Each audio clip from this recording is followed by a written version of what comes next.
This week on Channel 8 News, we get prepped for the worst with the help of emergency disaster management students.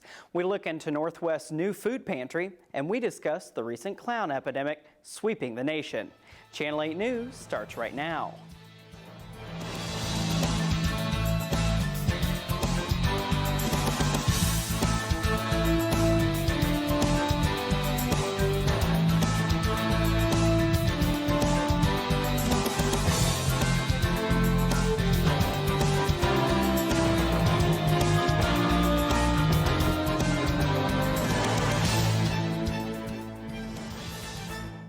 Thank you for tuning in to Channel 8 News. I'm Jacob Wood. This past weekend, Northwest's Emergency and Disaster Management Program held a 3-day training exercise for students and emergency responders. Trevor Watson was on site for the 3-day simulation. Trevor? This last weekend, in collaboration with Northwest, the Consortium for Humanitarian Services and Education gathered volunteers and participants from several states to Lake Mozingo for Missouri Hope. This 3-day event trains individuals in disaster response with a simulated crisis. This year, it was a tornado. I sat with John Carr to learn more. So with Missouri Hope, our biggest goal is to provide a high energy, high activity, high knowledge experience for our participants coming through.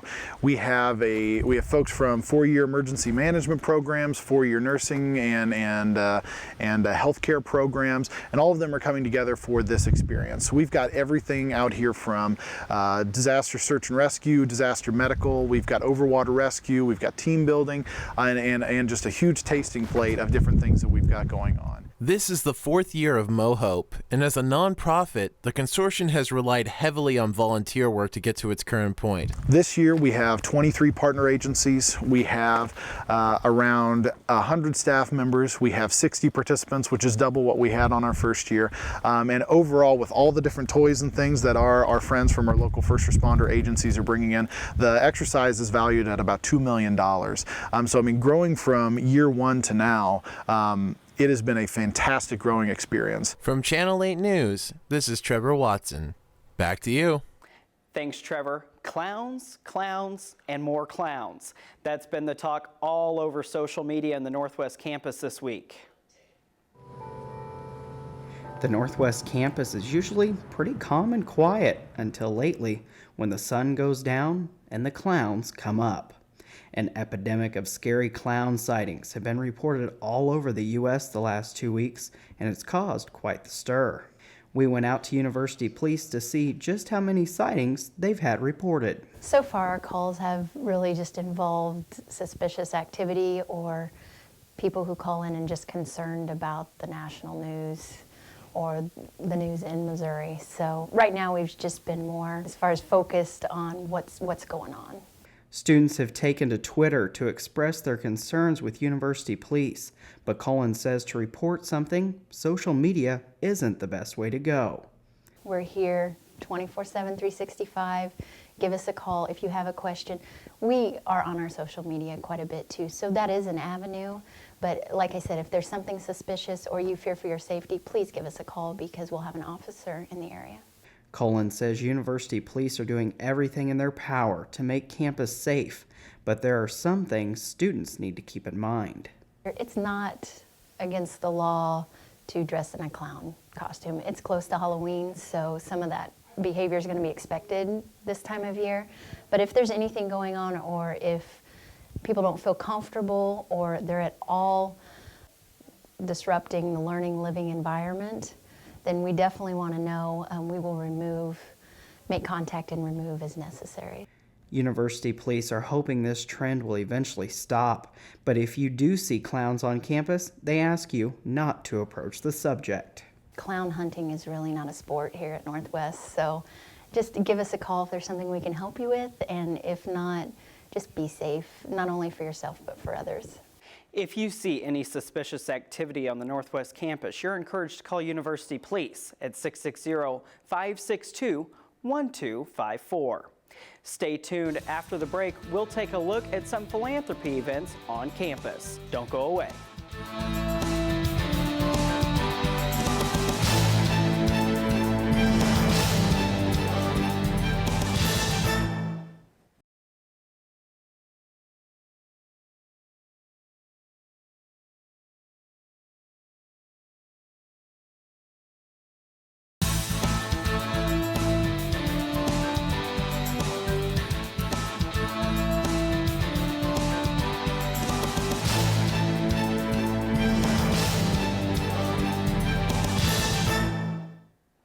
Welcome back to Channel 8 News. I'm Jacob Wood. The Northwest Student Dietetic Association sponsored a 5K for a great cause. Maria Babcock has the story. Maria? The Northwest Student Dietetics Association sponsored its 6th annual 5K fun run to raise money for Backpack Buddies of Nottoway County Saturday, October 8th. I am the Vice President of the Northwest Dietetic Association, so I'm in charge of all the volunteers and kind of organizing everybody and getting everybody where they need to be today. This event is a neon 5K and it benefits Backpack Buddies. Backpack Buddies is a local charity through the Maryville Ministry Center, and it gives backpacks full of food to kids who don't have a lot of food on the weekends, so that way they have something to eat. It's a whole variety of community members and college kids. There's runners and walkers of all different ages that come out to support Backpack Buddies. All the proceeds for this run go directly towards Backpack Buddies. We'll write them a big check and present it at their next meeting. I know last year we raised close to $1,000, but if we could, we just want to raise as much money as possible for Backpack Buddies because it really does a lot of good in our community here at Maryville. We hope to continue it for many more years to come.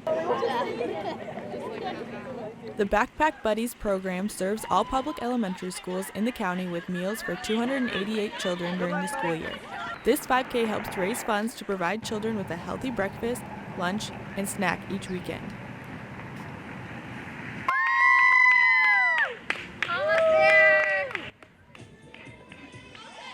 Reporting for KNWT, I'm Maria Babcock. Thanks, Maria. This week, Tri Sigma put on a fundraiser for polio research. Reporter Jackie Harding has the story. Jackie? Robbie Page is the son of the 4th Tri Sigma national president. In 1951, at age 5, Robbie died of bulbar polio. To honor Robbie, Tri Sigma members established the Robbie Page Memorial Fund to fund polio research projects. Robbie Page is a son of a past president who passed away from the polio. Over the years, the foundation supported polio, and now they support children's play therapy. Well, currently the vaccination has been found, so now Tri Sigma supports children's play therapy. Children's play therapy is when kids who are stuck in the hospital a lot, they get more attention and can get more help through the money that we provide through bears and random decorations or anything to help with them understanding their surgeries or whatever that they're going through to be a lot easier and more comforting and not as scary as it is. To raise awareness for the Robbie Page Foundation, Tri Sigma devotes a week to raising money for children's play therapy. So we do Robbie Page Week because we do like the week full of events to hopefully raise more money than just like a one-day event. So by selling tickets for our Rockin' for Robbie event later, that happens. Plus we started Pi Sigma, I don't know how long ago, and so that always gets the hype, and so everyone always wants to Pi Sigmas, and it's just a fun thing to do while getting attention for a good cause. The Rockin' for Robbie lip sync took place on Thursday to raise more money and awareness for the foundation. Honestly, 5 years ago we changed it because we used to just do like the Pi Sigma, but they decided that they wanted to do something a little bigger, and so we do the lip sync to try and get all organizations involved in it, so that way it's not just Sigmas, we can kind of spread it out to everybody else, and then they want to support us too, so they always enter teams in, and then it's just fun to get to laugh at people. It was a fun week that raised a lot of awareness. You can watch out for more Tri Sigma philanthropy events throughout the year if you would like to show more support. Thanks, Jackie. When someone is in need, the Maryville community bands together to help. That's just what happened last week when one faith community fundraised for a community thousands of miles away. Over 300 people came together Wednesday night to make a difference. The Bridge, a local church in Maryville, hosted their second annual House of Hope Variety Show and Dinner. We are raising money to build 2 new wells with the House of Hope organization, and we're looking to raise $10,000 to do that. Even though they came up a little short, only earning a little over $8,000, Jensen says this event is all about the experience. Whether it's actually going to Haiti and seeing it for yourself, or coming to an event like this where you can get the second best thing and really learn about the kids that you're helping. The kids Jensen is speaking of are the students and orphans that live and learn at the House of Hope. Participants could already see their money at work just from the results of last year's fundraiser. I'd say we probably had maybe 200-300 people max, and we raised $7,000, which was awesome because we got to rebuild or revamp the school that they already had there, and it really makes the biggest difference. The organization heard from the people at House of Hope, and Hurricane Matthew didn't create damage for them, but has caused a lot of heavy rain and wind. And organizers say now is a better time than ever to help the organization. The bridge has plans to send another group of volunteers to Haiti again this summer. If you'd like more information on how to help, you can visit houseofhopehaiti.com. When we come back, we look into Northwest's new food pantry. Don't go away.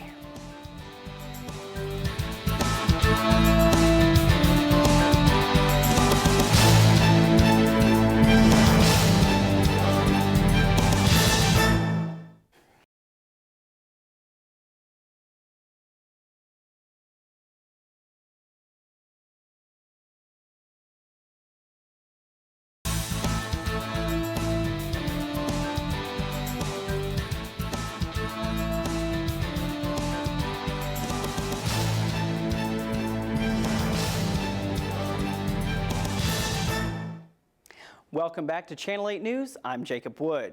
Northwest has started a new program to help their students and faculty in need. Anastasia Tuttle has this report. Anastasia? This week, I met with Alexander Taylor to discuss Northwest's new food pantry. Honestly, the idea kind of came from it just not being on campus. Just why don't we have a food pantry on campus? I know Rebecca Lawrence and Sue Nickerson, they're the pretty big advocates for it. We kind of been messing with Sue, calling it Sue's Foods.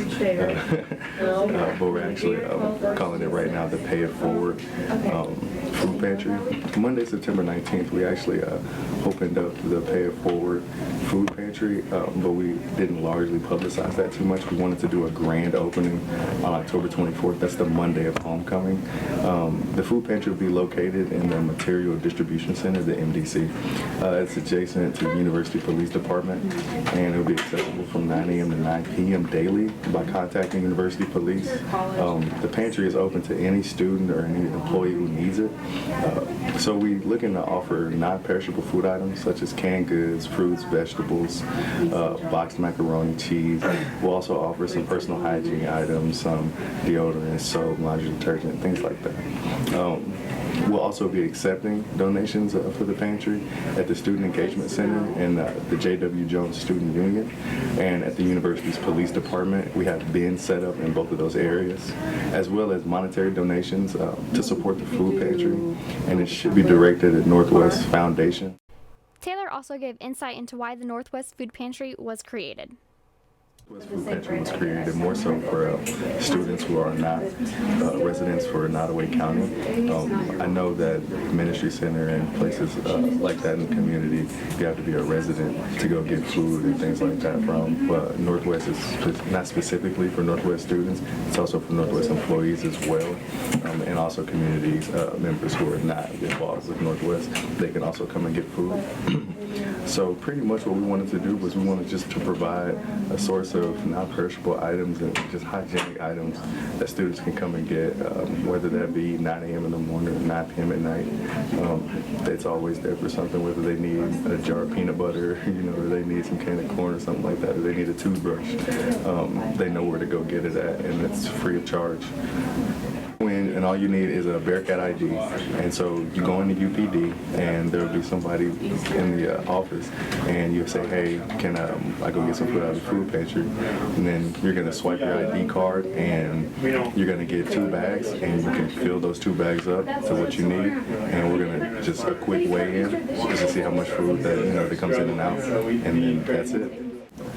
Some people at the campus may know, like I said before, we had a soft opening on Monday, September 19th, but we are going to largely publicize that Monday, the 24th of homecoming, because we know that people's funds kind of start to wear down around that November time, so kind of give people a chance to, get their fund out, but then say, hey, you need some food, you can come over into UPD and pick up some food, some free groceries, things like that. So we'll definitely start publicizing it a little bit more come around that time. So, yeah. You can receive more information by emailing foodpantry@nwmissouri.edu. Thanks, Anastasia. Well, that's all the time we have for this week. For more information on stories that matter to you, like us on Facebook at /Watch Channel 8 News or follow us on Twitter at KNWT 8 News. Cat Chat is up next, and from all of us here at Channel 8 News, I'm Jacob Wood. Have a good night.